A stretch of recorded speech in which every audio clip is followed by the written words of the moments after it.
1편 담장 너머 들려온 소리.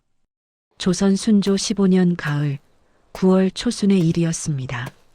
한양 거리에 떠돌이 총각 하나가 비틀거리며 걸어 들어왔습니다. 이름은 우석동, 나이는 25이었습니다. 키가 크고 시원스러운 외모에 착하고 부지런한 성품이었지만 참으로 운이 없는 사람이었습니다. 원래는 양반 집안 출신이었으나 일찍 부모를 여의고 어릴 적부터 남의 집에서 머슴살이를 했습니다.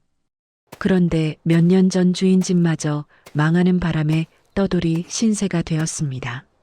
지방을 떠돌며 하루하루 입에 풀칠하기 위해 무엇이든 닥치는 대로 일했는데 그러다 이번에 한양까지 오게 된 것입니다. 석동은 사흘째 굶주린 상태였습니다. 다리에 힘이 풀려 금방이라도 쓰러질 것 같았습니다. 어휴, 너무 배고파서 등가죽이 배에 달라붙었구먼. 어서 일거리를 찾아야 밥이라도 얻어먹을 텐데. 해가 서산으로 기울어가자 석동은 마음이 급해졌습니다. 하지만 일거리는 보이지 않았고 그저 오늘 밤 눈 붙일 곳이라도 찾아야 했습니다. 석동은 비틀거리며 골목을 헤매다가 어느 큰 기와집 담장 아래에 도착했습니다. 높고 단단한 담벼락이 바람을 막아줄 것 같았습니다. 석동은 담벼락에 등을 기대고 웅크리고 누웠습니다. 잠시라도 눈을 붙이려는 순간이었습니다. 그때였습니다. 초롱불을 든 중년 선비 하나가 걸어오다가 석동을 발견하고 버럭 소리를 질렀습니다. 웬 놈이냐? 남의 집 담 밑에서 무얼 하려던 거냐? 분명 도둑놈이로구나. 석동은 가슴이 철렁 내려앉았습니다. 아, 아닙니다. 날이 저물어 잠시 쉬려고. 석동은 황급히 일어나 빌었지만 선비는 석동의 목덜미를 잡아 끌고 그대로 집 안으로 들어갔습니다. 이 선비는 황참판의 처남인 이선비로 45의 나이에 벼슬 없이 처가 사랑채에 머물고 있었습니다. 그 소란의 안채에서 젊은 여인이 나왔습니다. 무슨 일이세요, 외삼촌? 여인은 20살의 황옥희였습니다. 황참판의 외동딸로 너무 일찍 과부가 된 불쌍한 신세였습니다. 담벼락에 웬 도둑놈이 누워있기에 잡아왔다. 광에 가뒀다가 내일 광가로 끌고 가야겠어. 이선비가 으름장을 놓자 석동은 필사적으로 빌었습니다. 아이고 나리, 소인은 도둑이 아닙니다. 그저 집 없는 떠돌이입니다. 일거리를 찾아 한양까지 올라왔는데 일도 못 구하고 쉴 곳도 없어서 잠시 그러고 있었을 뿐입니다. 석동은 열심히 사정했습니다. 그 모습을 본 옥희는 측은한 마음이 들었습니다. 저 외삼촌 그저 형편이 어려운 사람 같은데 밥이나 먹여보내시지요. 옥희의 부탁에 이선비는 탐탁지 않은 듯 했지만 고개를 끄덕였습니다. 그래 뭐, 내 조카가 그렇게 말한다면 그리하지. 석동은 그제야 안도의 한숨을 쉬며 고개를 들었습니다. 그리고 자신을 구해준 여인을 보는 순간 완전히 넋을 잃고 말았습니다. 세상에서 처음 보는 너무나 아름다운 여인이었습니다.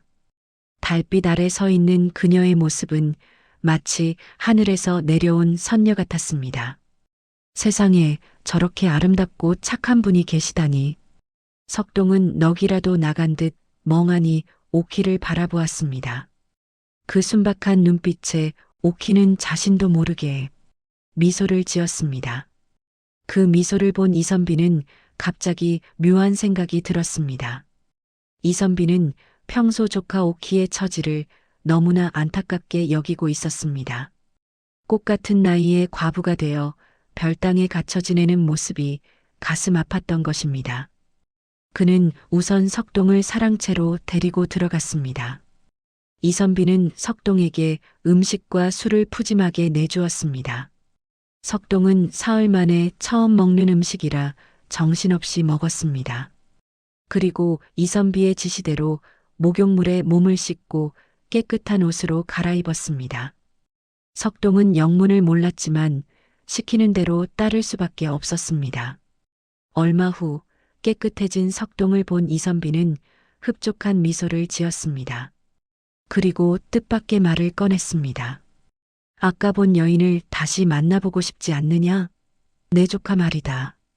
석동은 화들짝 놀라며 붉어진 얼굴로 고개를 푹 숙였습니다. 예, 소인이 어찌 감히? 생각지도 못한 소리에 석동의 가슴은 두근거렸습니다. 이선비는 한숨을 쉬며 조카의 사연을 들려주었습니다. 내 조카 딸은 참으로 불쌍한 신세란다. 저렇게 꽃 같은 나이에 과부가 되었는데 어떻게 도와줄 방법이 없으니. 사실 이 집은 황참판의 집이었습니다. 황참판 부부는 외동딸 오키를 어릴 적부터 무척 귀하게 키웠습니다. 그런데 오키가 15이 되던 해 유명한 점쟁이가 기막힌 말을 했습니다. 이 아이는 2번 시집갈 팔자입니다. 첫 번째 혼인에서는 신랑이 죽고 2번째 혼인에서는 신부가 죽을 것입니다. 황참판은 처음에 그 말을 믿지 않았습니다. 허어라, 그 무슨 말도 안 되는 소리더냐? 황참판은 화를 내며 점괘를 믿지 않으려 했습니다. 하지만 아무래도 깨름칙한 마음이 들었습니다. 그래서 딸의 혼사에 전혀 욕심을 부리지 않기로 했습니다. 옛말에 욕심을 부리지 않으면 화도 없다고 했으니까. 그래, 그냥 적당히 평범한 집안에서 사위감을 찾아보자. 황참판은 어느 평범한 중인 집안의 총각을 골라 사위로 맞이했습니다. 신랑은 건강하고 성실한 청년이었습니다. 혼례식도 무사히 치렀고 모두들 점괘가 헛소리였다고 안심했습니다. 그런데 혼인한 지 사흘 만에 정말로 신랑이 갑자기 급병으로 죽고 말았습니다. 황참판 부부는 큰 충격을 받았습니다. 너무나 무서운 운명이었습니다. 딸의 행복을 위해서라면 무엇이든 못할 게 없었지만 이제는 아무것도 할 수 없었습니다. 혹시라도 다시 혼인시키면 딸이 죽을까봐 별당에서 홀로 시들어가는 오키를 가슴 아파하며 지켜볼 수밖에 없었습니다. 그렇게 5년이 흘렀습니다. 오키는 20살이 되었지만 여전히 별당에 갇혀 지내고 있었습니다. 사랑채에 머물던 이선비는 조카의 신세를 너무나 가엾게 여겼습니다. 그래서 떠돌이지만 훤한 외모에 순박한 석동과 조카의 만남을 비밀리에 주선해주고 싶었습니다. 마침 지금이 기회였습니다. 황참판 부부는 나흘 일정으로 지방 친척집에 내려가 있었습니다. 이선비는 석동을 설득했습니다. 하룻밤만이라도 내 조카와 인연을 맺어주게. 그 아이가 얼마나 외로웠겠나. 석동은 어찌할 바를 몰랐습니다. 하지만 오키를 생각하니 거절할 수가 없었습니다. 그날 밤 이선비의 안내로 석동은 후원 별당으로 향했습니다. 별당 문이 조용히 열리고 오키가 나왔습니다. 달빛 아래 두 사람은 서로를 바라보았습니다. 말은 필요 없었습니다. 처음 본 순간부터 두 사람의 마음은 이미 서로에게 향하고 있었습니다. 석동과 오키는 그날 밤 운명적인 하룻밤을 함께 보냈습니다. 오키는 석동의 품에 안겨 눈물을 흘렸습니다. 이렇게 행복한 순간이 제게도 올 줄 몰랐어요. 석동도 오키의 손을 꼭 잡으며 말했습니다. 아씨, 저도 이런 날이 올 줄 꿈에도 몰랐습니다. 두 사람은 짧은 시간이었지만 서로에게 평생의 인연이 되었습니다. 동이 트기 전 오키는 석동을 조심스럽게 깨웠습니다. 눈물이 볼을 타고 흘러내렸습니다. 서방님, 일어나세요. 이제 떠나셔야 해요. 석동은 눈을 뜨자마자 오키의 눈물을 보고 가슴이 찢어지는 것 같았습니다. 아씨, 저는 말을 잇지 못하는 석동에게 오키는 고개를 저었습니다. 이만 고향으로 내려가세요. 날이 밝으면 아버지와 어머니께서 돌아오실 거예요. 우리는 함께할 수 없는 운명입니다. 오키의 목소리는 떨렸지만 단호했습니다. 석동도 그 사실을 잘 알고 있었습니다. 자신은 떠돌이 신세이고 오키는 참판 대감의 귀한 딸이었습니다. 더구나 오키에게는 다시 혼인하면 죽는다는 무서운 팔자가 있었습니다. 두 사람은 한참을 끌어안고 흐느꼈습니다. 이별의 시간이 다가올수록 더욱 아쉬웠습니다. 오키는 품에서 작은 보따리를 꺼내 석동에게 건넸습니다. 이걸 가지고 가세요. 고향에 도착해서 여세요. 그리고 제발 저를 잊지 말아주세요. 석동은 눈물을 흘리며 보따리를 소중히 품에 안았습니다. 아씨, 제가 어찌 아씨를 잊을 수 있겠습니까? 평생 가슴에 새기고 살겠습니다. 동쪽 하늘이 붉게 물들기 시작했습니다. 석동은 뒤를 돌아보며 몇 번이고 절을 했고 오키는 별당 문 앞에서 그 모습이 보이지 않을 때까지 지켜보았습니다. 석동은 며칠을 걸어 고향 마을에 도착했습니다. 마을 사람들은 떠돌이로 나갔던 석동이 돌아온 것을 보고 반겼습니다. 석동은 마을 외곽 빈 오두막에 짐을 풀었습니다. 그리고 조심스럽게 오키가 준 보따리를 열어보았습니다. 보따리 안에는 작은 금덩이 5개와 편지 한 장이 들어 있었습니다. 석동은 손이 떨렸습니다. 아씨가 주신 선물이구나. 편지까지. 석동은 편지 내용이 너무나 궁금했지만 그를 모르는 자신이 한탄스러웠습니다. 석동은 곧바로 마을 서당의 박훈장을 찾아갔습니다. 박훈장은 60살의 인자한 노인으로 석동의 사정을 듣고 흔쾌히 편지를 읽어주었습니다. 편지에는 이렇게 적혀 있었습니다. 서방님, 제 마음을 받아주셔서 감사합니다. 이 금덩이로 작은 집이라도 마련하시고 편히 사시길 바랍니다. 비록 함께 살 수 없는 운명이지만 제 마음만은 평생 서방님과 함께 있을 것입니다.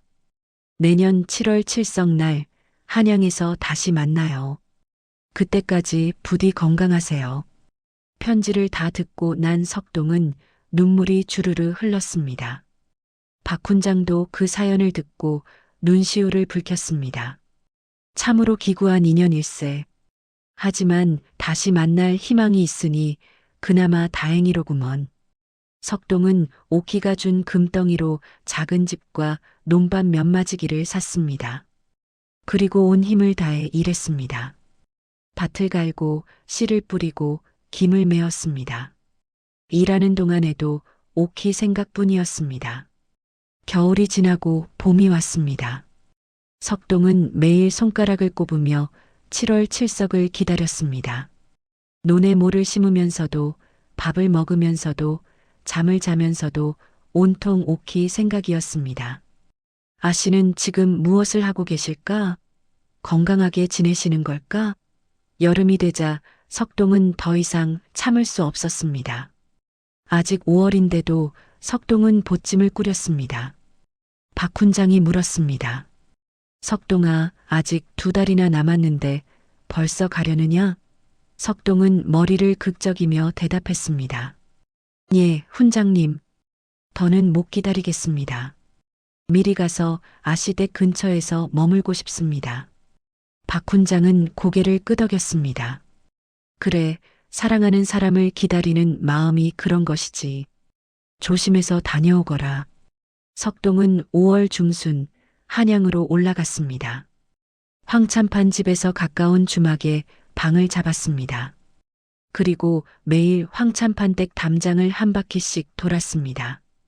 혹시나 아씨가 밖으로 나오시지 않을까 하는 기대에서였습니다. 드디어 7월 칠석 날이 밝았습니다. 석동은 새벽부터 황참판댁 담장 주변을 서성였습니다. 가슴은 두근거렸고 손에는 땀이 났습니다. 오늘이야말로 아씨를 다시 만나는 날이었습니다. 하루 종일 담장 밖을 맴돌았지만 오키의 모습은 보이지 않았습니다. 해가 서산으로 넘어가자 석동은 더욱 안절부절 못했습니다. 그때였습니다. 저쪽에서 이선비가 걸어오는 것이 보였습니다. 석동은 반가운 마음에 달려가려다 멈칫했습니다. 이선비의 얼굴이 너무 어두웠기 때문입니다. 이선비는 석동을 발견하자 주위를 살피더니 조용히 후원 쪽으로 손짓했습니다. 석동은 이선비를 따라 후원으로 들어갔습니다. 후원 마당에 오키가 서 있었습니다. 하지만 석동이 상상했던 모습이 아니었습니다. 오키는 커다란 괴짝 앞에서 흐느끼고 있었습니다. 석동을 발견한 오키는 더욱 격하게 오열하며 별당으로 뛰어들어가 버렸습니다. 아씨, 석동이 따라가려 하자 이선비가 붙잡았습니다. 안 된다.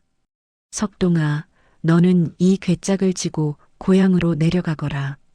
조심스럽게 다루어야 한다. 예, 대체 왜 이러십니까? 석동은 영문을 알 수 없어 이선비를 올려다보았습니다. 그런데 이선비의 눈에서도 굵은 눈물이 흐르고 있었습니다. 석동은 더 이상 물을 수가 없었습니다. 이선비도 오키도 너무 슬퍼 보였기 때문입니다.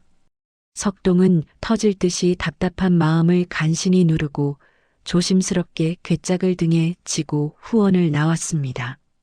대체 무슨 일인지 영문을 알 수 없었고 속 시원하게 물어볼 수도 없는 처지라 그저 울고만 싶었습니다. 내가 이 날을 얼마나 기다려왔는데, 아씨가 얼마나 보고 싶었는데. 석동은 무거운 발걸음으로 한양을 벗어났습니다. 한참을 걷다가 더 이상 참을 수 없어 길가에 괴짝을 내려놓고 주저앉았습니다. 눈물이 주르르 흘러내렸습니다. 그런데 그때였습니다. 괴짝 안에서 갑자기 아기 우는 소리가 들렸습니다. 응애, 응애. 석동은 깜짝 놀라 벌떡 일어났습니다. 아, 아기가? 황급히 괴짝 뚜껑을 열어보았습니다. 괴짝 안에는 조그만 갓난아기가 울고 있었습니다. 예쁜 사내아이였습니다. 괴짝에는 아기와 함께 베네저고리, 기저귀, 포대기 같은 아기 물품들이 가득 들어 있었습니다. 그리고 긴 편지 한 통이 있었습니다. 석동은 정신이 번쩍 들었습니다. 우선 우는 아기를 달래야 했습니다. 석동은 아기를 조심스럽게 안아 올렸습니다. 아기는 배가 고픈지 계속 울었습니다. 석동은 서둘러 가까운 마을로 달려갔습니다. 그리고 젖먹이를 키우는 집을 찾아 사정했습니다.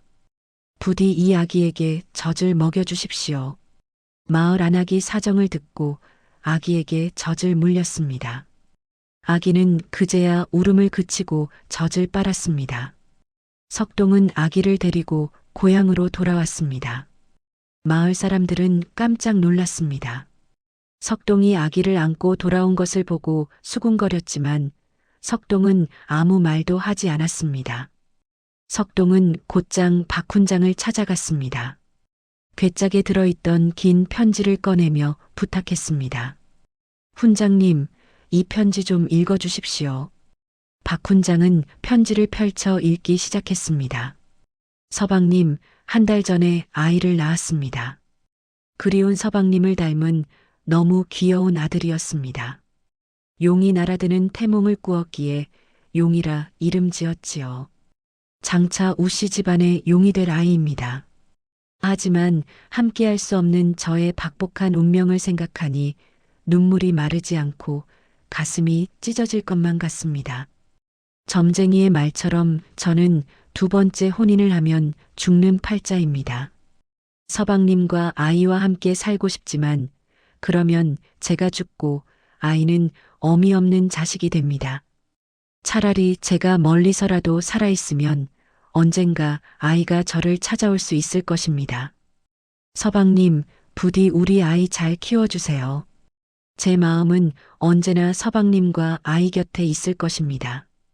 편지를 다 읽은 박훈장은 눈물을 훔쳤습니다. 석동도 소리내어 울었습니다. 박훈장이 석동의 어깨를 두드리며 위로했습니다. 너무 기막힌 팔자일세. 자네 부자가 함께 살면 목숨을 잃는다니. 으효. 석동아, 자네라도 그만 마음을 접고 아이나 열심히 키우게. 석동은 고개를 끄덕이며 품속의 아기를 내려다보았습니다. 용이는 평화롭게 잠들어 있었습니다.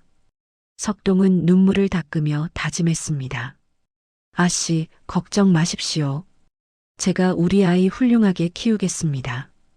그날부터 석동은 아들 용이를 키우며 정신없이 일했습니다.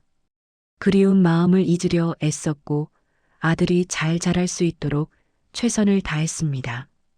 그렇게 석동은 혼자서 아들 용이를 키우기 시작했습니다. 그리운 아씨를 마음속에 간직한 채 아들만은 훌륭하게 키우겠다고 다짐했습니다.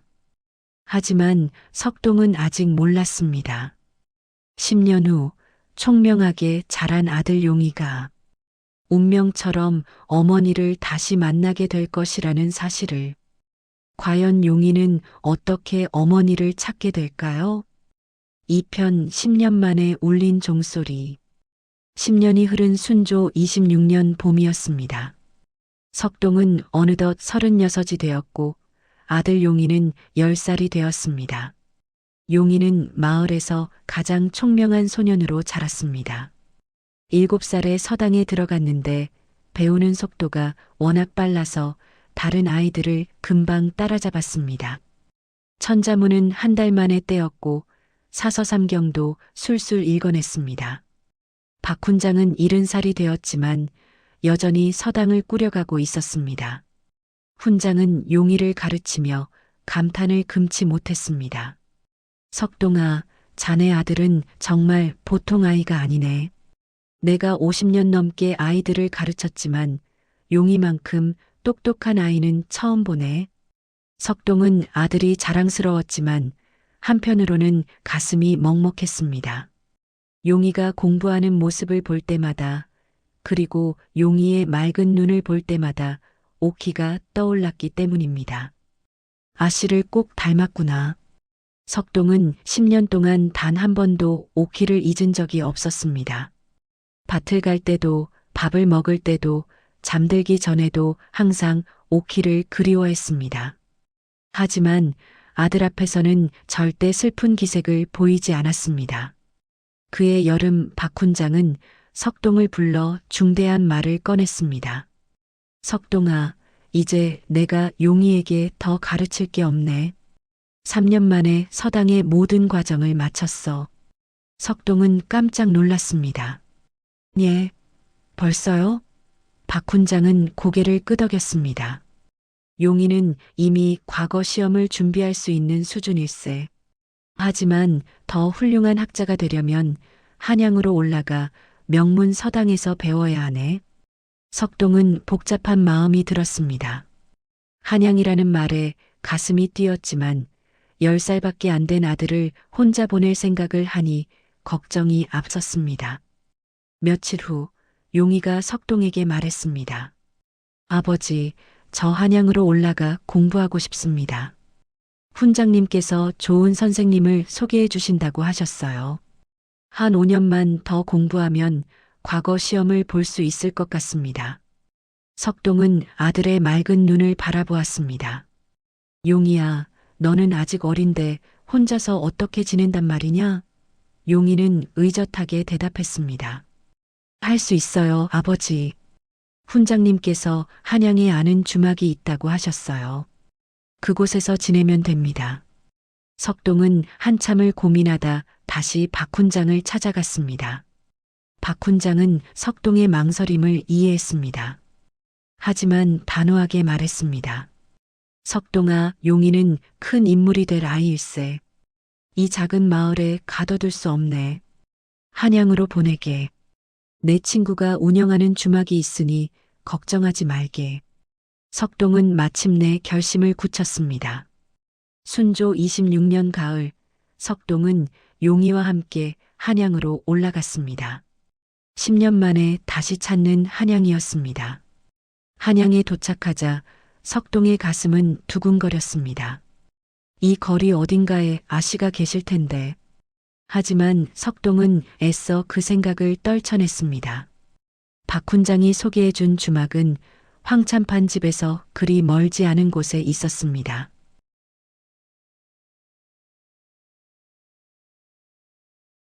주막 주인 김서방은 50대 중반의 인심 좋은 사람이었습니다. 박 훈장님의 부탁이니 용의를 잘 돌봐드리겠습니다. 걱정 마십시오. 석동은 용의를 위해 좋은 서당도 알아보았습니다. 북촌에 있는 명문 서당이었는데 선생님이 전 성균관 유생 출신이었습니다. 석동은 용의를 서당에 등록시키고 주막방도 깨끗이 정리해 주었습니다. 그리고 며칠을 용의와 함께 지내며 한양 생활에 적응하도록 도왔습니다. 하지만 이제 고향으로 돌아갈 시간이었습니다. 석동이 고향으로 떠나기 전날 밤 부자는 주막방에서 마주 앉았습니다. 석동은 용의의 손을 꼭 잡았습니다. 용의야, 아버지가 곁에 없어도 씩씩하게 지내야 한다. 공부도 열심히 하고 주막 어른들 말씀도 잘 들어야 해. 용의는 고개를 끄덕였습니다. 예, 아버지. 걱정 마세요. 다음 날 새벽 석동은 한양을 떠났습니다. 하지만 황참판 집이 있는 방향으로 한참을 걸어갔습니다. 멀리서 높은 기와지붕이 보였습니다. 아씨, 잘 계시는지요? 저는 아씨를 한시도 잊은 적이 없습니다. 석동은 한참을 그 자리에 서 있다가 발걸음을 돌렸습니다. 그 후 용의는 한양에서 혼자 지내며 오로지 공부에만 매진했습니다. 새벽에 일어나 글을 읽고 서당에서 하루 종일 공부했습니다. 저녁에는 주막방에서 복습하고 또 복습했습니다. 다른 아이들이 놀 때도 용의는 책을 읽었습니다. 주막 주인 김서방 내외는 용의의 성실함에 감탄하며 친자식처럼 돌봐주었습니다. 용의는 한 달에 한 번씩 아버지께 편지를 썼습니다. 석동은 박 훈장에게 편지를 읽어달라고 부탁했고 용의가 잘 지내고 있다는 소식에 안도했습니다. 그렇게 3년의 세월이 흘렀습니다. 순조 29년 가을이었습니다. 용의는 이제 13살이 되었습니다. 서당 선생님도 용의의 학문이 이미 상당한 경지에 올랐다며 칭찬을 아끼지 않았습니다. 어느 맑은 가을날 용의는 하루 종일 공부하다가 문득 고개를 들어 하늘을 보았습니다. 아, 하늘에 구름 한 점 없이 참 좋네. 가을 햇살이 따뜻하고 바람도 선선했습니다. 방에만 있기 아까운 날씨였습니다. 용의는 잠시 산책을 하기로 마음먹었습니다. 주막을 나와 골목을 천천히 거닐었습니다. 한양의 가을 거리는 아름다웠습니다. 단풍이 물들기 시작했고 집집마다 감이 주렁주렁 열려 있었습니다.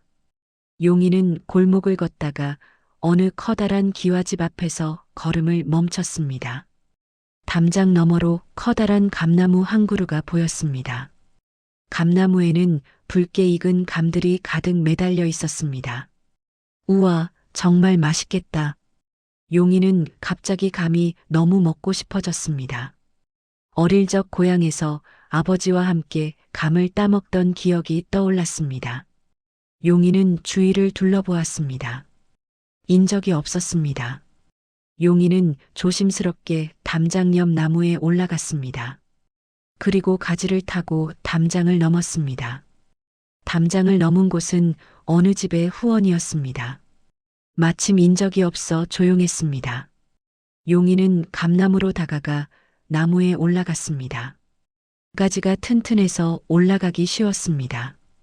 용의는 나뭇가지에 매달린 채 가장 잘 익은 감 하나를 땄습니다. 그런데 바로 그때였습니다. 용의는 갑자기 누군가의 시선을 느꼈습니다. 고개를 돌리자 한 여인과 눈이 마주쳤습니다. 여인은 30살쯤 되어 보였는데 아름다웠지만 창백하고 병든 듯한 모습이었습니다. 용의는 깜짝 놀라 굳어버렸습니다. 아, 들켰다. 나뭇가지에 매달린 채 어찌할 바를 모르는 용의를 보며 여인은 놀라기는커녕 부드럽게 미소 지었습니다. 얘야, 떨어지겠다. 조심해서 내려오거라.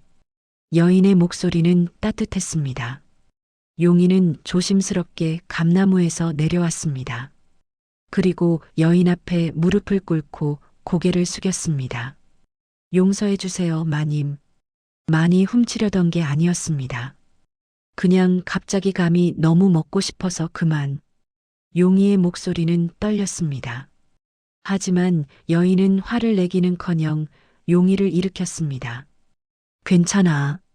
감 하나쯤이야. 그런데 얘야, 내 얼굴을 한번 보자꾸나. 여인은 용희의 얼굴을 자세히 들여다보았습니다. 그리고 갑자기 얼굴이 창백해졌습니다. 여인은 떨리는 손으로 용희의 어깨를 붙잡았습니다. 얘야, 혹시 이름이 뭐냐? 용희는 고개를 들어 여인을 바라보았습니다. 여인의 눈에 눈물이 가득 고여 있었습니다. 소인의 이름은 우용이라고 합니다. 우용이? 그럼 아버지 성함은? 여인의 목소리가 더욱 떨렸습니다. 용희는 이상하다는 생각이 들었지만 대답했습니다. 제 아버지는 우석동이라고 하십니다. 지금 고향에 계십니다. 그 말을 듣는 순간 여인의 얼굴이 새하얗게 질렸습니다. 여인은 그 자리에 주저앉으며 두 손으로 얼굴을 가렸습니다. 이럴 수가. 정말 내가. 용희는 깜짝 놀라 여인을 부축했습니다. 마님 괜찮으세요? 왜 그러세요? 여인은 한참을 말을 잇지 못했습니다.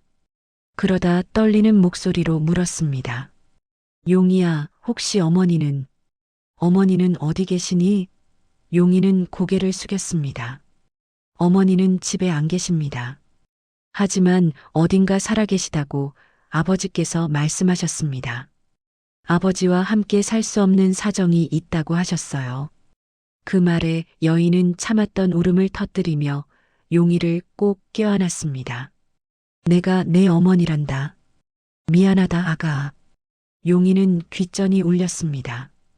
온몸이 굳어버렸습니다. 용희는 믿을 수가 없었습니다. 눈앞에 이 아름다운 여인이 자신의 어머니라니. 어머니? 정말 제 어머니이십니까? 오키는 눈물을 흘리며 용희의 얼굴을 쓰다듬었습니다. 그래, 내가 내 아들이란다.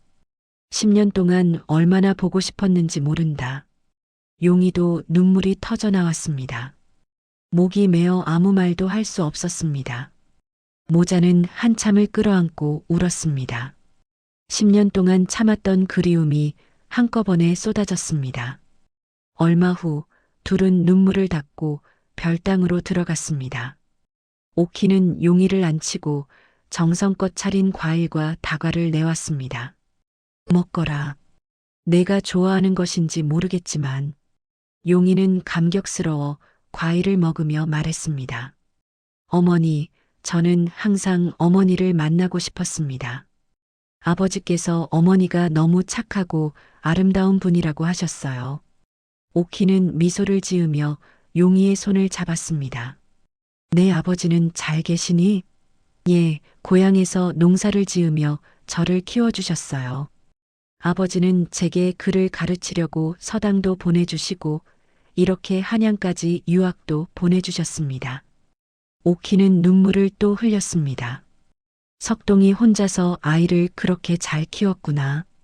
용희는 어머니와 이야기를 나누며 그동안의 궁금증을 풀었습니다. 오키도 10년 동안 어떻게 지냈는지, 왜 함께 살 수 없었는지를 용희에게 들려주었습니다.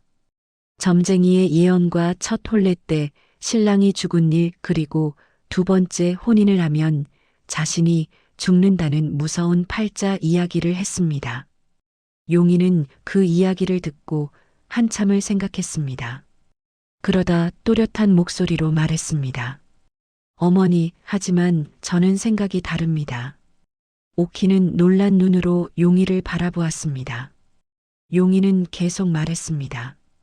어머니께서는 복이 없다고 하시지만 아버지와 저에게는 복이 있었습니다. 그래서 어머니를 만났고 제가 태어난 것 아닙니까? 그 말에 오키는 깜짝 놀랐습니다. 마음속에 무언가 큰 깨달음이 스쳤습니다. 그래, 맞아. 정말 그랬구나. 그 복 덕분에 내가 지금까지 살아올 수 있었는지도 모르겠구나. 용이는 어머니의 손을 꼭 잡았습니다. 네, 어머니. 그러니까 우리가 함께 살아도 아무 문제가 없을 거예요. 점쟁이의 말은 틀렸어요. 오키는 처음으로 희망이 생기는 것을 느꼈습니다. 10년 동안 별당에 갇혀 죽음만 기다리며 살았는데 아들의 말이 어둠 속에 빛처럼 느껴졌습니다. 오키는 용이의 손을 꼭 잡고 안채로 향했습니다. 10년 만에 처음으로 별당을 벗어나는 것이었습니다. 안채에는 황참판 부부가 저녁 식사를 하고 있었습니다. 황참판은 이제 60살이 되었고 황 부인은 58이었습니다. 갑자기 오키가 들어오자 부부는 깜짝 놀랐습니다. 오키야, 무슨 일이냐? 별당에서 나온 게 언제만인데. 오키는 용이를 앞으로 내세웠습니다. 아버님, 어머님, 이 아이는 제 아들입니다. 황참판 부부는 기절할 듯 놀라며 자리에서 벌떡 일어났습니다. 뭐라고? 아들? 황참판은 용이를 자세히 들여다보았습니다. 용이는 공손하게 절을 올렸습니다. 외할아버지, 외할머니께 인사드립니다. 소인은 우용이라고 합니다. 황 부인은 손으로 입을 막으며 눈물을 흘렸습니다. 세상에 우리에게 손자가 있었다니. 오키는 10년 전 일을 부모님께 모두 털어놓았습니다. 석동과의 만남, 용이의 출생, 그리고 괴짝에 담아보낸 일까지. 황참판은 처음에는 화가 났지만 손자를 보자 마음이 누그러졌습니다. 그동안 우리는 아무것도 몰랐구나. 미안하구나, 오키야. 황 부인은 용이를 꼭 껴안았습니다. 10년 동안 홀로 시들어가는 딸을 지켜보며 한숨으로 살아왔는데 갑자기 나타난 손자가 그저 눈물나게 반가웠습니다. 그날 밤 황참판 집안은 10년 만에 처음으로 웃음꽃이 피었습니다. 황참판은 용이에게 이것저것 물었습니다. 글 공부는 얼마나 했느냐? 어떤 책을 읽었느냐? 용이가 또박또박 대답하자 황참판은 감탄했습니다. 이야, 벌써 사서삼경을 다 읽었다니. 정말 총명한 아이로구나. 황 부인은 주방에 가서 용이가 좋아할 만한 음식을 준비했습니다. 다음 날부터 용이는 매일 황참판 댁을 찾아갔습니다. 서당이 끝나면 곧장 외가로 달려가 어머니와 시간을 보냈습니다. 오키는 10년 동안 못다한 모성애를 쏟아부었습니다. 용이의 옷을 손수 지어 입히고 좋아하는 음식을 만들어주고 밤늦도록 이야기를 나누었습니다. 며칠 후 사랑채에 머물던 이선비도 용이를 만났습니다. 이선비는 이제 56이 되었는데 용이를 보자 눈물을 흘렸습니다. 내가 그 아기구나. 10년 전 괴짝에 담아보냈던 그 아기가 이렇게 훌륭하게 자랐구나. 용이는 외종 조부께 정중히 절을 올렸습니다. 이선비는 용이의 머리를 쓰다듬으며 말했습니다. 이제 너희 가족이 함께 살 수 있을 것 같구나. 황참판도 깊이 생각에 잠겼습니다. 일주일이 지난 후 황참판은 온 가족을 모아놓고 중대한 결정을 발표했습니다. 나는 관직을 내려놓고 가산을 정리하려 한다. 그리고 모두 함께 석동이 사는 고향으로 내려가 살 것이다. 오키는 깜짝 놀랐습니다. 아버님, 정말 그러시겠습니까? 황참판은 고개를 끄덕였습니다. 그래. 세상의 눈총과 소문을 피해 조용한 곳에서 가족과 함께 살고 싶구나. 더구나 용이 말대로 우리에게도 복이 있다면 너희 부부가 함께 살아도 괜찮을 것 아니냐. 황 부인도 동의했습니다. 저도 사위를 한 번도 못 봤는데 이번 기회에 만나 뵙고 싶어요. 이선비도 거들었습니다. 형님, 저도 함께 내려가겠습니다. 용이는 감격스러워 눈물을 흘렸습니다. 외할아버지, 외할머니 감사합니다. 황참판은 용이에게 말했습니다. 용이야, 내가 먼저 고향에 내려가 내 아버지께 소식을 전해드려라. 우리는 며칠 안으로 뒤따라 내려갈 것이다. 용이는 그날로 짐을 꾸렸습니다. 어머니 오키는 용이를 꼭 안으며 말했습니다. 내 아버지께 잘 계시냐고 전해드려라. 곧 만나뵐 것이라고. 용이는 가슴 벅찬 마음으로 한양을 떠났습니다. 10년 만에 가족이 다시 만나게 될 것이었습니다. 아버지가 얼마나 기뻐하실까. 용이는 밤낮으로 걸어 고향을 향했습니다. 삼편 감나무에 핀 붉은 인연. 순조 29년 가을, 용이는 밤낮으로 걸어 고향으로 향했습니다. 가슴이 벅차올라 걸음이 저절로 빨라졌습니다. 사흘을 쉬지 않고 걸어 마침내 고향 마을에 도착했습니다. 마을 사람들은 용이를 보고 반가워했습니다. 오, 용이 아니냐? 한양에서 공부하고 있는 줄 알았는데.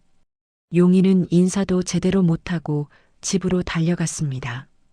석동은 마당에서 농기구를 손질하고 있었습니다. 36의 나이에도 여전히 건강하고 부지런한 모습이었습니다. 아버지, 용이의 목소리에 석동은 깜짝 놀라 고개를 들었습니다. 용이야? 무슨 일이냐? 왜 갑자기? 석동은 급히 달려와 아들을 맞았습니다. 혹시 무슨 일이라도 생긴 거냐? 용이는 숨을 헐떡이며 말했습니다. 아버지, 큰일이, 아니 아주 좋은 일이 생겼습니다. 석동은 용이의 손을 잡고 집 안으로 들어갔습니다. 일단 앉아서 천천히 말해보거라. 용이는 물 한 잔을 마시고 나서 침착하게 이야기를 시작했습니다. 아버지, 저는 한양에서 어머니를 만났습니다. 석동의 손에서 잔이 떨어질 뻔했습니다. 뭐라고? 어머니를? 용이는 한양에서 일어난 모든 일을 아버지께 들려주었습니다. 감나무에서 우연히 만난 일, 어머니와 눈물로 재회한 일, 외할아버지 외할머니를 만난 일까지. 석동은 용이의 이야기를 들으며 눈물을 흘렸습니다. 10년 동안 단 하루도 잊지 못했던 오키의 소식이었습니다. 정말이냐? 아씨께서 건강하시다니. 용이는 고개를 끄덕였습니다. 예, 아버지. 어머니께서 아버지가 얼마나 보고 싶으신지 모릅니다. 그런데 아버지, 더 놀라운 소식이 있습니다. 석동은 눈물을 닦으며 물었습니다. 또 무슨 소식이냐? 용이는 환하게 웃었습니다. 외할아버지께서 관직을 내려놓고 온 가족이 여기 고향으로 내려오시기로 하셨습니다. 며칠 안으로 도착하실 겁니다. 석동은 믿을 수가 없었습니다. 아씨가 여기로 오신다고? 그동안 꿈에서나 그렸던 일이 현실이 될 것이었습니다. 석동은 기쁨과 두려움이 동시에 밀려왔습니다. 하지만 용이야, 아씨의 팔자는 어떻게 된 거냐? 함께 살면 안 되는 것 아니었더냐? 용이는 아버지에게 자신이 어머니께 했던 말을 그대로 전했습니다. 아버지와 저에게는 복이 있었습니다. 그래서 어머니를 만났고 제가 태어났습니다. 그 복이 우리를 지켜줄 겁니다. 그날 밤 석동은 잠을 이룰 수 없었습니다. 10년 만에 오키를 다시 만난다는 생각에 가슴이 두근거렸습니다.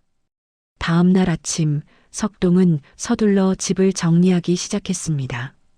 마당을 쓸고 방을 깨끗이 청소하고 담장도 다시 손보았습니다. 용이도 아버지를 도왔습니다. 마을 사람들이 소문을 듣고 찾아왔습니다. 석동아, 정말 참판 대감 일가가 여기로 온다는 게 사실이냐? 석동은 쑥스럽게 웃으며 고개를 끄덕였습니다. 예, 그렇습니다. 마을 사람들은 모두 놀라워했습니다. 떠돌이였던 석동이 이제는 참판 대감의 사위가 되다니. 박훈장도 찾아와 축하해 주었습니다. 석동아, 자네 복이 터졌구먼. 10년을 기다린 보람이 있네. 며칠 후 석동은 마을 입구에 황참판 일가를 위한 임시 거처를 마련했습니다. 자신의 작은 집으로는 대가족을 모두 모실 수 없었기 때문입니다. 마을 사람들이 십시일반 도와주어 빈집 두 채를 깨끗이 청소하고 수리했습니다. 석동은 매일 마을 입구에 나가 한양 쪽 길을 바라보았습니다. 아씨, 부디 무사히 오십시오.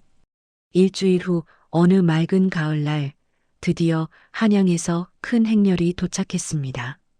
황참판과 황부인, 오키, 그리고 이선비와 하인들까지 모두 10여 명이 넘었습니다. 마을 사람들은 길 양쪽에 늘어서서 구경했습니다. 석동은 떨리는 마음으로 마을 입구에서 기다렸습니다. 용이가 옆에서 아버지 손을 잡아주었습니다. 아버지, 저기 오십니다. 행렬이 가까워지자 석동은 가마 안에 오키를 보았습니다. 10년 만에 보는 오키였습니다. 세월에 조금 야위었지만 여전히 아름다웠습니다. 가마가 멈추고 오키가 내렸습니다. 석동과 오키는 서로를 바라보았습니다. 말이 필요 없었습니다. 두 사람은 그대로 눈물만 흘렸습니다. 용이가 두 사람을 이어주었습니다. 어머니, 아버지를 다시 만나셨습니다. 아버지, 어머니께서 오셨습니다. 석동은 떨리는 목소리로 말했습니다. 아씨, 그동안 안녕하셨습니까? 오키도 눈물로 대답했습니다. 서방님, 정말 오래 기다리셨지요. 황참판이 가마에서 내려 석동에게 다가왔습니다. 자네가 우석동인가? 석동은 황급히 무릎을 꿇었습니다. 예, 소인이 우석동입니다. 장인어른께 뵙겠습니다. 황참판은 석동을 일으켰습니다. 일어나게. 자네가 우리 용이를 훌륭하게 키웠다고 들었네. 고맙네. 황참판 일가는 마을 사람들이 준비한 집에 짐을 풀었습니다. 저녁 무렵 석동은 오키와 단둘이 이야기할 수 있었습니다. 용이가 두 사람을 위해 조용한 곳으로 안내했습니다. 마을 뒷산 정자였습니다. 석동과 오키는 정자에 마주 앉았습니다. 석양이 아름답게 물들고 있었습니다. 한참을 말없이 서로를 바라보던 석동이 먼저 입을 열었습니다. 아씨, 10년 동안 하루도 잊은 적이 없었습니다. 오키도 눈물을 흘리며 대답했습니다. 저도 그랬습니다, 서방님. 별당에 갇혀 지내는 동안 서방님과 용이 생각뿐이었습니다. 석동은 오키의 손을 조심스럽게 잡았습니다. 이제 다시는 떨어지지 않겠습니다. 아씨의 팔자가 어떻든 저는 아씨와 함께 살겠습니다. 오키는 고개를 끄덕였습니다. 저도 그러고 싶습니다. 용이가 말했듯이 우리에게도 복이 있을 것입니다. 두 사람은 오래도록 정자에 앉아 10년 동안의 그리움을 나누었습니다. 달이 떠오르고 별이 빛나기 시작할 때까지 이야기는 계속되었습니다. 용이는 멀리서 부모님을 지켜보며 미소 지었습니다. 이제 정말 가족이 되었구나. 며칠 후 황참판은 마을 사람들을 모아 큰 잔치를 열었습니다. 고향 사람들에게 인사하고 앞으로 잘 지내고 싶다는 뜻이었습니다. 황참판은 마을에 큰 곳간을 지어 어려운 이웃들을 돕기 시작했습니다. 흉년에 곡식을 빌려주고 가난한 아이들에게는 글을 가르쳐 주었습니다. 마을 사람들은 황참판 일가를 존경하며 따르게 되었습니다. 석동과 오키는 비로소 부부로서 함께 살게 되었습니다. 10년을 기다린 만큼 그 기쁨은 컸습니다. 오키는 석동의 작은 집에서 살림을 시작했습니다.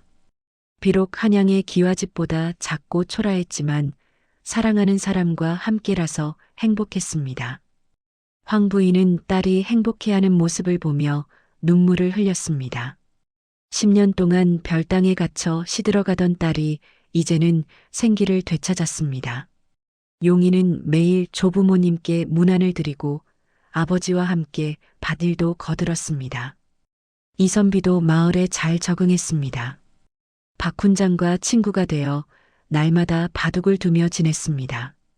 가족들은 저녁마다 마루에 모여 이야기꽃을 피웠습니다. 10년 동안 흩어져 있었지만 이제는 모두 함께였습니다. 순조 29년 겨울이 지나고 봄이 왔습니다. 석동과 오키가 함께 산 지 반년이 흘렀습니다. 놀라운 일이 일어났습니다. 10년 동안 별당에 갇혀 창백하고 병들어 보이던 오키가 건강을 되찾기 시작한 것입니다. 뺨에 생기가 돌고 얼굴에 웃음이 늘었습니다. 황 부인은 딸의 변화를 보며 감격했습니다. 오키야, 내가 이렇게 건강해지다니. 점쟁이의 말이 정말 틀렸구나. 오키는 미소를 지었습니다. 어머니, 제게도 복이 있었나 봅니다. 서방님과 용이가 저를 살린 것 같아요. 석동도 오키가 날로 건강해지는 모습을 보며 행복했습니다. 함께 밭을 일구고 함께 밥을 짓고 함께 밤하늘의 별을 보았습니다. 10년 동안 꿈꾸던 평범한 일상이었지만 그것이 가장 큰 행복이었습니다. 어느 날 저녁 오키는 석동에게 말했습니다. 서방님, 저는 이제 죽음이 두렵지 않습니다. 이렇게 행복한 나날을 보내니 언제 가도 여한이 없을 것 같아요. 석동은 오키의 손을 꼭 잡았습니다. 아씨, 그런 말씀 마십시오. 우리는 앞으로도 오래오래 함께 살 것입니다. 봄이 무르익자 오키는 텃밭에 채소를 심고 꽃씨도 뿌렸습니다. 살아갈 미래를 준비하는 모습이었습니다. 순조 30년 여름 용이는 14살이 되었습니다. 고향에 온 지 1년이 다 되어 갔습니다. 용이는 고향에서도 학문을 게을리하지 않았습니다. 황참판이 한양에서 가져온 많은 책들이 있었고 외할아버지가 직접 용이를 가르쳤습니다. 황참판은 젊은 시절 문과에 급제한 수재였기에 학문이 깊었습니다. 용이야, 이 대목을 어떻게 해석하겠느냐? 용이는 또박또박 자신의 견해를 말했습니다. 황참판은 감탄하며 고개를 끄덕였습니다. 훌륭하구나. 내 나이에 벌써 이 정도 경지에 올랐다니. 박훈장도 자주 찾아와 용이의 공부를 도왔습니다. 이제 70살이 된 박훈장은 용이를 보며 자랑스러워했습니다. 석동아, 용이는 반드시 과거에 급제할 것일세. 이선비도 용이의 글을 보며 칭찬을 아끼지 않았습니다. 어느 날 저녁 황참판은 온 가족을 모아놓고 말했습니다. 용이야, 이제 내 학문이 과거 시험을 볼 만한 수준이 되었다. 하지만 아직 어리니 3년 정도 더 공부하면 어떻겠느냐? 용이는 공손히 대답했습니다. 예, 외할아버지. 3년 후면 제가 17이 되니 그때 과거를 보겠습니다. 석동과 오키는 아들이 의젓하게 대답하는 모습을 보며 흐뭇했습니다. 세월이 흘러 순조 32년 봄이 되었습니다. 용이는 16이 되었습니다. 드디어 과거 시험을 보러 한양으로 올라갈 때가 된 것입니다. 온 가족이 용이를 응원하며 준비했습니다. 황참판은 예전 관직 생활 때 인연이 있던 분들에게 편지를 썼습니다. 우리 외손자가 과거를 보러 가니 부디 잘 부탁드립니다. 오키는 아들의 옷을 정성스럽게 지어 입혔습니다. 한 땀 한 땀 바느질하며 아들의 합격을 빌었습니다. 석동은 용이의 손을 꼭 잡고 말했습니다. 용이야, 최선을 다하거라. 하지만 떨어져도 괜찮다. 내가 건강하게 돌아오는 것이 가장 중요하단다. 용이는 고개를 끄덕였습니다. 예, 아버지. 걱정 마세요. 황 부인은 용이에게 노자돈을 챙겨주며 말했습니다. 길 조심해서 다녀오너라. 할머니가 매일 기도하마. 출발하는 날 온 마을 사람들이 나와 용이를 배웅했습니다. 우리 마을의 자랑이다. 꼭 급제하고 돌아오거라. 용이는 가족들에게 절을 올리고 한양으로 향했습니다. 석동과 오키는 아들이 보이지 않을 때까지 손을 흔들었습니다. 그리고 서로의 손을 꼭 잡았습니다. 우리 아들이 꼭 좋은 결과를 얻을 거예요. 석동도 고개를 끄덕였습니다. 그래요, 아씨. 용이라면 할 수 있을 거요. 한양에 도착한 용이는 예전에 머물던 주막에 짐을 풀었습니다. 주막 주인 김서방 내외는 용이를 반갑게 맞았습니다. 이제 60살이 된 김서방은 용이가 과거를 보러 왔다는 소식에 기뻐했습니다. 용이야, 너는 꼭 급제를 할 것이야. 과거 시험 날이 밝았습니다. 용이는 평정심을 유지하며 차분하게 시험장에 들어갔습니다. 수많은 선비들이 모여 있었지만 용이는 흔들리지 않았습니다. 시험 문제가 나왔습니다. 용이는 문제를 보자마자 어떻게 답할지 명확히 보였습니다. 어려서부터 쌓아온 학문이 빛을 발하는 순간이었습니다. 용이는 붓을 들고 또박또박 답안을 작성하기 시작했습니다. 글은 막힘없이 흘러나왔습니다. 경전의 의미를 정확히 해석하고 자신만의 견해를 덧붙였습니다. 시험관들이 용이의 답안을 읽기 시작했습니다. 한 시험관이 감탄했습니다. 이게 누구 답안인가? 글의 기운이 범상치 않구먼. 주 시험관이 답안을 자세히 살펴보았습니다. 그는 조정의 대학자로 이름난 민정승이었습니다. 민정승은 용이의 답안을 읽으며 연신 고개를 끄덕였습니다. 이런 인재가 시골에 숨어 있었다니. 이 아이의 학문은 이미 깊은 경지에 올랐구먼. 며칠 후 과거 합격자 방이 나는 날이 밝았습니다. 용이는 떨리는 마음으로 방이 붙은 곳으로 향했습니다. 수많은 선비들이 모여 결과를 기다렸습니다.